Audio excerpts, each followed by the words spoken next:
শুনলাম দুলা ভাই নাকি অনেক বড় লোক। হ্যাঁ, এলাকায় আশেপাশে কাউরে জিগাইলে তো বলে দেবে, সমস্যা কি? এই চাষা। জি, আমাকে ডাকছেন? হ্যাঁ, একটু এদিকে আয় তো। আচ্ছা, ঠিক আছে।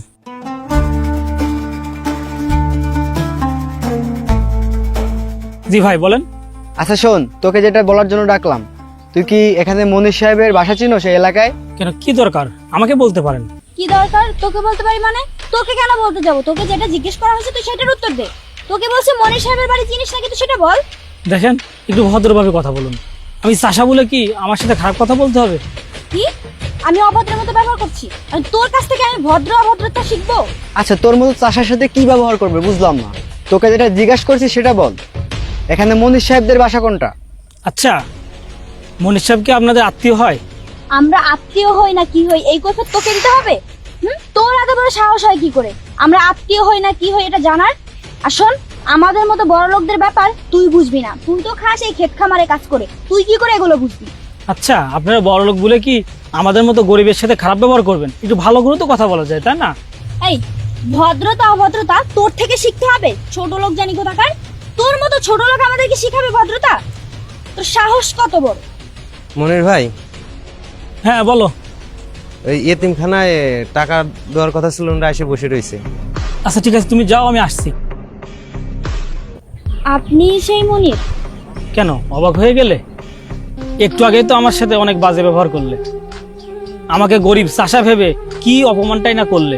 আসলে আমার আপুর সাথে তো আপনারই বিয়ে ঠিক হয়েছিল, আর আমরা তো আসছিলাম আপনার সাথে দেখা করতে।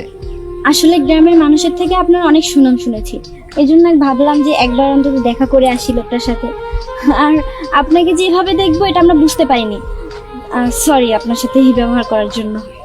আচ্ছা, ঠিক আছে, তুমি বুঝতে পারোনি, কিন্তু আমি ঠিক বুঝতে পেরেছি তুমি কোন ধরনের মেয়ে। আর যারা মানুষকে সম্মান করতে জানে না তারা কোনো মানুষই পর্যায়ে পড়ে না। আসলে সরি, আমরা বুঝতে পারিনি। আর আপনি যেভাবে মাঠের মধ্যে কাজ করছিলেন এই জন্য আমরা ভুল ভাবছি যে হয়তো গ্রামের কোনো কৃষক হবে হয়তো। ও, যখন আমার পরিচয়টা জানতে পেরেছো তখন তোমাদের রংটা পাল্টে গেল। দেখেন, ব্যাপারটা আসলে এরকমের না। আপনি এত ভালো একটা মানুষ, এত প্রভাবশালী একজন মানুষ, আপনি যে এভাবে মাঠে কাজ করবেন এটা তো আমরা বুঝতে পারিনি। যদি বুঝতে পারতাম অবশ্যই এরকম ব্যবহারটা আমরা করতাম না আপনার সাথে। আচ্ছা, চাষা বলে কি চাষারা মানুষ না? আর আমার অনেক টাকা পয়সা আছে বলেই কি আমি সাধারণভাবে চলতে পারি না? আর শোনো, সাধারণভাবে চলাটা কোনো অন্যায় নয়। আর তোমাদের যেই ব্যবহার এটা কোনো সাধারণ মানুষের মতো মনে হচ্ছে না। তোমরা তো আসলে একটা লোভী। আর যাই হোক, তোমার মতো মেয়ের সাথে আমার কোনো সম্পর্ক হতে পারে না। হ্যাঁ, তোমার বাবাকে গিয়ে বলে দিবে আমি তোমাকে বিয়েটা করছি না। আর হ্যাঁ, তোমরা এখন আসতে পারো।